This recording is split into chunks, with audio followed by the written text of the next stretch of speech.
We live in an age where uniqueness is celebrated. Everyone is encouraged to be themselves, to chase their dreams, and to express their individuality. So why then do so many of us walk on eggshells? Why do we shrink ourselves, conforming to expectations, all the while denying our true selves? Why do we fear originality? Why do we celebrate individuality in theory, but crush it in practice? Why do children begin life bursting with curiosity, only to grow up fearing judgment? Conformity and failure? Why does society mold us into copies efficient, predictable, obedient while claiming to honor freedom and creativity? What if the very systems meant to shape us are also suffocating the most human part of us, our originality? Today, we explore these questions through the lens of one of the most radical and uncompromising thinkers of the 20th century, Jiddu Krishnamurti. Jiddu Krishnamurti was born in 1895 in colonial India. A sensitive, quiet child, he was discovered on a beach by leaders of the Theosophical Society, who believed him to be the New World teacher, a messianic figure destined to guide humanity. He was groomed for this role from a young age. But in a stunning act of personal rebellion, Krishnamurti rejected the spiritual crown in 1929, dissolving the very organization built to exalt him. He said, "Truth is a pathless land." From that moment, Krishnamurti distanced himself from religious authorities, dogma, and organized belief systems. He spent the rest of his life giving public talks around the world emphasizing freedom from psychological conditioning, total awareness, and the necessity of questioning everything. His philosophy wasn't about giving answers, it was about awakening insight. In a world that glorifies uniqueness, why do so many of us conform? Why do we fear being original?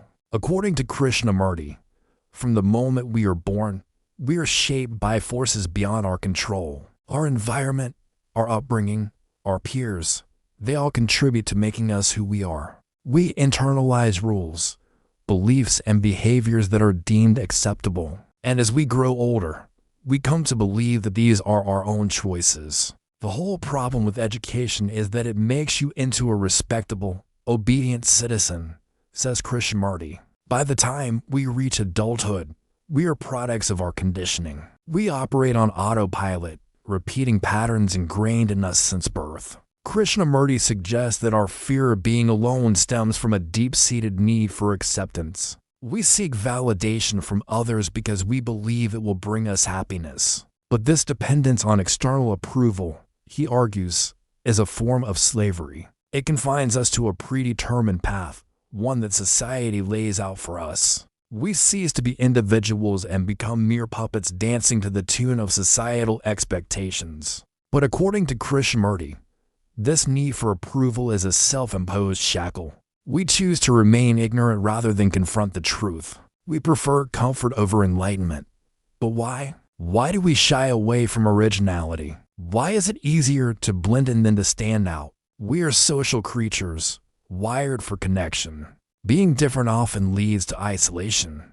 When we dare to be original, we risk being misunderstood, ridiculed, or rejected. In such cases, the fear of loneliness can be paralyzing. It keeps us from expressing our true selves, from being authentic. Instead, we conform. We mimic others, hoping to fit in. We exchange authenticity for acceptance. But in doing so, Krishnamurti argues, we betray ourselves. We sacrifice our originality on the altar of conformity. Here's the kicker. This conformity doesn't just affect our personal lives. It seeps into every aspect of our existence. Take, for example, the way we approach spirituality. Many of us, according to Krishnamurti, don't seek genuine enlightenment. Instead, we look for shortcuts, for quick fixes, for ways to feel spiritually evolved without actually changing ourselves. We want the rewards of spirituality, peace, joy, wisdom without doing the hard work. We remain trapped in the cycle of suffering. People want to be enlightened, but they don't want to change, says Krishnamurti. They cling to old habits, old beliefs, old ways of being. They resist transformation because it threatens the familiar, the comfortable. In education, too, conformity reigns supreme.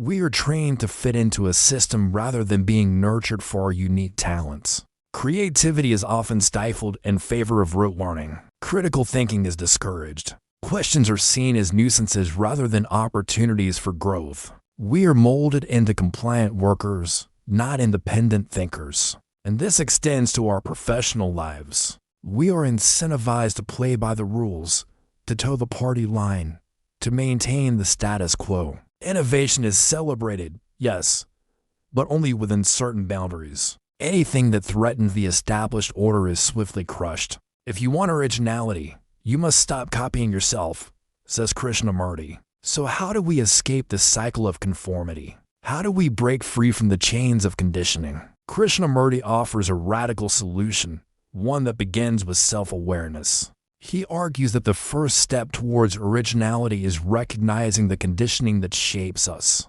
It's about acknowledging the influences that have formed our beliefs, our biases, our fears. Only once we shine the light of awareness on these hidden forces can we begin to question them. Can we start to see through them? The second step is embracing uncertainty. Krishnamurti suggests that originality thrives in the unknown. It flourishes when we let go of the need for certainty, for absolute truths. When we embrace uncertainty, we open ourselves to a world of infinite possibilities. We allow ourselves to explore the uncharted territories of our minds. And here's the beautiful part. In this exploration, we discover our true selves. We find our unique voice. We uncover our authentic story. Embracing uncertainty, however, comes at a cost. It means letting go of the familiar, of the comforting illusions that have sustained us for so long. Until next time, keep questioning, keep exploring, and keep striving to be the best version of yourself.